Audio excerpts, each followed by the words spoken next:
నమస్తే. ప్రస్తుతం మనతో పాటు ఉన్నారు ప్రముఖ ఆస్ట్రాలజిస్ట్ సుభాష్ శర్మ గారు. నమస్తే అండి. గురువు గారు, శ్రీ చక్రం అంటూ ఉంటారు, దాని వలన సత్ఫలితాలు వస్తాయి అని అంటారు. కానీ శ్రీ చక్రాన్ని ఇంట్లో ఉంచుకోకూడదు అని కొంతమంది అంటూ ఉంటే విన్నాం. అది నిజమా? ఎందుకు ఉండకూడదు? తప్పకుండా తెలియజేస్తారు. ముందుగా వీక్షిస్తున్నటువంటి ప్రేక్షకులందరికీ శ్రీమాత్రే నమః, శ్రీ గురుభ్యో నమః. యా దేవీ సర్వభూతేషు మాతృరూపేణ సంస్థిత నమస్తస్యై నమస్తస్యై నమస్తస్యై నమో నమః. మనకు శ్రీ యంత్రం అనేటటువంటిది, దాంట్లో శ్రీ చక్రము, శ్రీ యంత్రాలు ఇలా నానా రకాలైనటువంటి విధానాలతో శ్రీచక్రం కూడి ఉంటుంది. అయితే శ్రీచక్రం అనేటువంటి మేరు శ్రీచక్రం అనేటటువంటిది ఒకటి ఉంటుంది, శ్రీ యంత్రం అనేటటువంటిది ఒకటి ఉంటుంది. శ్రీచక్రం వేరు, శ్రీ యంత్రం వేరు, రెండు వేరు. యంత్ర ప్రధానమైనటువంటి పద్ధతులు వేరే రకంగా ఉంటాయి. మేరు శ్రీచక్రం అనేటటువంటిది ఒక రకంగా ఉంటుంది. అది ఇంట్లో పెట్టుకొని పూజించే ప్రతి ఒక్కరూ యంత్రారాధన అనేటటువంటిది కేవలం బ్రాహ్మణులకు తప్ప అన్యులకు చేయడానికి అవకాశం ఉంది. ఎందుకంటే యంత్రం అనేటటువంటి విధానంతో ఎవరైతే పెట్టుకున్నారో దానికి మంత్ర విధానం చాలా కీలకమైనటువంటిది. కాబట్టి మేరు శ్రీచక్రం పెట్టుకోవచ్చు. ఎప్పుడైనా జీవితంలో ఒకటి గమనించుకోండి, దైవిక పరమైనటువంటి ఏ వస్తువు పెట్టినా దానికి తప్పకుండా చేయవలసినటువంటి విధి విధానాలు చేస్తే ఏదైనా పెట్టుకోవచ్చు. ఇదే పెట్టుకోవాలి, అది పెట్టుకోకూడదని లేదు. కానీ మనుషులు ఈ నిత్య జీవితంలో పరిగెత్తే ప్రపంచము కాబట్టి చాలామంది పెట్టుకోవడము అంటే ఎవరో చెప్పారంటే మేము పెట్టేసుకున్నాము కానీ దాని సరైనటువంటి పూజా విధానాలు చేయట్లేదు అని అంటే కనుక అది తప్పు 100%. కానీ మనం పెట్టుకొని దానికి సరైనటువంటి క్రమ పద్ధతిలో నిత్యారాధన, నిత్య దీపారాధన, నిత్య పూజ ఇలాంటివి చేసుకున్నట్టయితే 100% పెట్టుకోవచ్చు. ఇప్పుడు మనం ఇంట్లో పటాలు ఏ రకంగా పెట్టుకుంటున్నామో అలాగే ఇంటి దేవుళ్ళ యొక్క విగ్రహాలు ఎట్లా అయితే పెట్టుకుంటున్నామో మేరు శ్రీచక్రం కూడా అలాంటి పద్ధతితోనే కూడుకొని ఉంటుందండి. సో అంటే మేరు శ్రీచక్రం ఇంట్లో పెట్టుకోవచ్చు, 100% పెట్టుకోవచ్చు అండి. మీరు అన్నట్లు యంత్రాన్ని అయితే ఇంట్లో యంత్రం పెట్టుకోకూడదు. శ్రీచక్ర యంత్రం అనేటటువంటిది ఇంట్లో పెట్టుకోకూడదు అని శాస్త్రం. ఒకవేళ పెట్టుకుంటే దానికి మంత్ర విధానంతో నిత్యానుష్ఠానం చేసేటటువంటి ఉపాసకులు ఎవరైతే ఉన్నారో అలాంటి వారు పెట్టుకోవచ్చు. ఎందుకు అని అంటే గనక ఒక దైవిక పరమైనటువంటి ఒక వస్తువు ఏదైనా పెట్టుకున్నామనుకోండి, తప్పకుండా దాంట్లో శక్తి నిరంతరము కూడా పాజిటివ్ ఎనర్జీ అనేటటువంటిది గెయిన్ చేస్తూ ఉండాలి. అంటే నిరంతరం దానికి దైవిక పరమైనటువంటి క్రియలు జరుగుతూ ఉండాలి. అప్పుడే అది ఎలాంటి నెగిటివ్ ఇంపాక్ట్ కాకుండా పాజిటివ్ ఇంపాక్ట్కి మనందరికీ కూడా పాజిటివ్ వైబ్రేషన్స్ అనేటటువంటి రావడం జరుగుతుంది. ఇప్పుడు ఎప్పుడైతే ఒక మనిషికి మనం గౌరవం ఇస్తానో ఆ మనిషి కూడా మనకు గౌరవిస్తాడు. ఎప్పుడైతే అతన్ని కించపరిచామో ఆ మనిషి కూడా మనల్ని ఎప్పుడూ కూడా అనగదొక్కాలనేటటువంటి ప్రయత్నం ఎలాగైతే చేస్తాడో మంత్రానికి కూడా అదే రకమైనటువంటి శక్తి ఉంటుంది. నిరంతరము ఒక యంత్రాన్ని మనం పూజించాము అంటే అదే పద్ధతి నువ్వు ఉన్నా లేకపోయినా, నీ కుటుంబ సభ్యులైనా సరే, నీ వంశోద్ధారకులైనా సరే దాన్ని నిరంతరము ఒక క్రియా పద్ధతితో చేస్తూ ఉండాలి. అలా చేయకపోతే అది దోషభూయిష్టమై దాంట్లో శక్తి అనేటువంటి క్షీణించకపోయి ఆ శక్తి అనేటటువంటిది మనల్ని నెగిటివ్ ఇంపాక్ట్లోకి తోసేస్తూ ఉంటుంది. అందుకే ఇంట్లో శ్రీచక్రం పెట్టుకునే ప్రతి ఒక్కరూ కూడా మేరు యంత్రం పెట్టుకోండి. మేరు శ్రీచక్రం అనేటటువంటిది ఒకటి దొరుకుతుంది. ఆ మేరు శ్రీచక్రాన్ని పెట్టుకుంటే గనక ఎలాంటి దోషం ఉండదు. అది ఎవరైనా చేసుకోవచ్చు.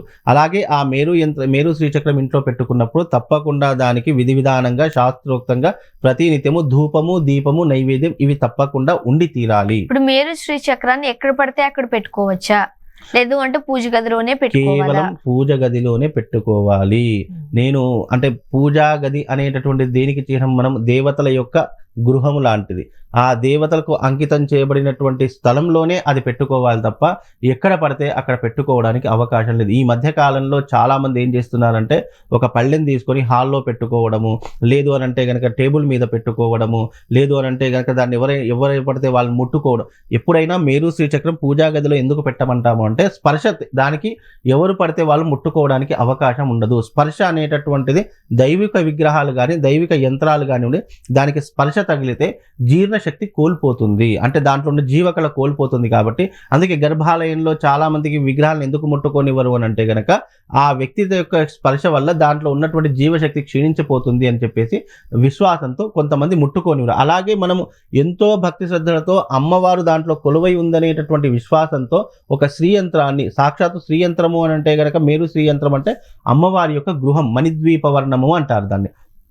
ఆ యొక్క శ్రీ యంత్రాన్ని ఇంట్లో పెట్టుకుంటే ఎవరైతే కుటుంబ సభ్యులు పూజాధికృతులు నిత్యం ఆరాధన చేస్తున్నారో అలాంటి వారు మాత్రమే దాన్ని ముట్టుకోవచ్చు, దాన్ని శుభ్రపరచుకోవచ్చు, ప్రతిరోజు దానికి పూజాధికృతులు అనేటటువంటి చేసుకోవచ్చు. ఇది ఒక పద్ధతి లాగా చేసుకోవాలి తప్ప మీరు యంత్రం పెట్టేసుకున్నాను, దానికి నేను పూజలు చేయట్లేదు, దానికి కనీసం చూసుకోవట్లేదు, కనీసం దానికి ధూపదీప నైవేద్యాలు కూడా పెట్టట్లేదు అని అనుకుంటే గనక ఆ ఇంట్లో శ్రీచక్రం ఉండడానికి పనికి రాదు. ఇప్పుడు మీరు శ్రీచక్రం మన ఇంట్లో ఉన్నట్లయితే ఎలాంటి జాగ్రత్తలు తీసుకోవాలి, ఏ ఏ పనులు చేయకూడదు, అండ్ శ్రీచక్రాన్ని ఎలా పూజించాలి?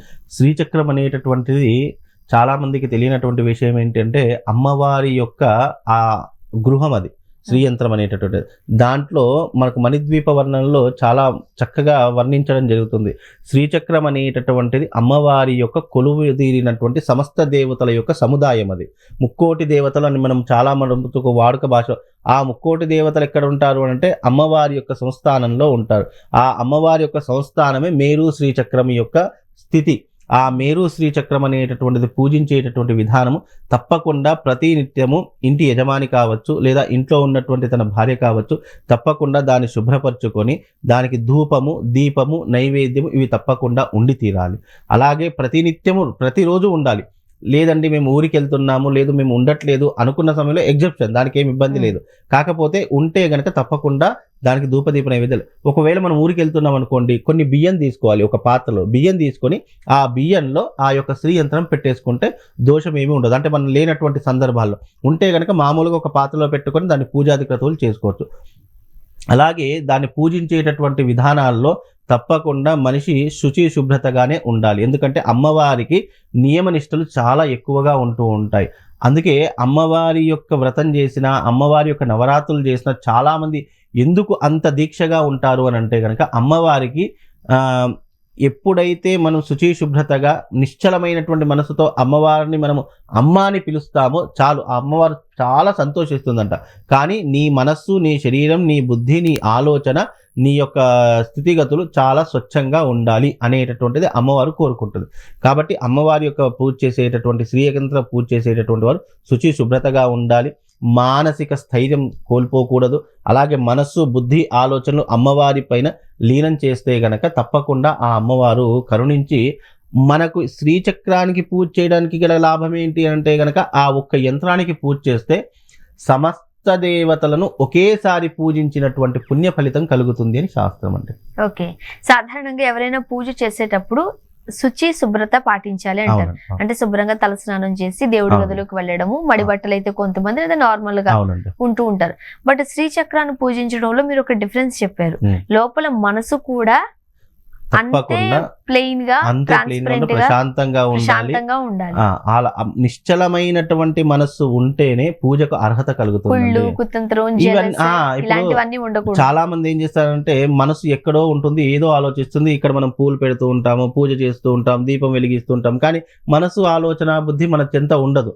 అలా లేనటువంటి సమయంలో నువ్వు పూజకు పనికిరావిగా. నువ్వు అక్కడ పూజ చేసినా కూడా నీకు ఫలితం శూన్యం, ఏ విధమైనటువంటి ఫలితం లభించదు. అందుకే ఏకాగ్రత, చిత్తశుద్ధి భగవంతుని దగ్గర ఎందుకు ఉండాలి అని అంటే గనక ఆ ఏకాగ్రత, చిత్తశుద్ధి ద్వారానే భగవంతుని మనం తొందరగా చేరుకోవడానికి మనకు ఒక అవకాశం, ఒక మార్గం దొరుకుతుంది. నువ్వు కుళ్ళు కుతంత్రాలు పెట్టుకొని లేదా ఏదో ఆలోచించి లేదా నాకు బయటకు వెళ్ళే సమయం అయిపోతుంది, నేను తొందరపాట్లో ఇక్కడ పూజ చేసి వెళ్ళిపోతాను, ఇలాంటివి కాదు. నువ్వు ఒక ఆఫీస్కి వెళ్ళాలంటే దానికి ఒక పర్టికులర్ టైం అనేటటువంటి నువ్వు ఎలాగైతే కేటాయిస్తున్నావో అలాగే భగవంతునికి కూడా తప్పకుండా నీకు సమయం ఉన్నా లేకుండా ఒక పర్టికులర్ టైం, నేను ఫలానా ప్రతిరోజు ఈ టైంలో భగవంతుని ఆరాధిస్తాను, ఆ టైం వరకు నేను ఎంతవరకు చేయాలో అంతవరకు చేస్తానని ఒక నియమావళి పెట్టుకుంటే తప్పకుండా 100% భగవంతుడు కూడా ఇప్పుడు పూజ అన్నదానికి అర్థం ఏంటండి? పుణ్య ఫలితాన్ని పెంచుకునేటటువంటిది పూజ. అంతే తప్ప ఇక్కడ పూజ చేయకపోతే పాపం వస్తుంది, లేదంటే పూజ చేయకపోతే మనకి ఏదో జరిగిపోతుంది అనేటటువంటిది కాదు. మనిషిగా పుట్టినందుకు రుణాన్ని తీర్చుకోవడానికి భగవంతుడు మనకి ఈ శరీరాన్ని ఇచ్చాడు కదా, రుణాన్ని తీర్చుకోవాలి కదా.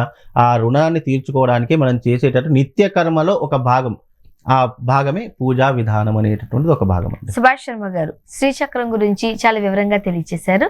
ధన్యవాదాలు.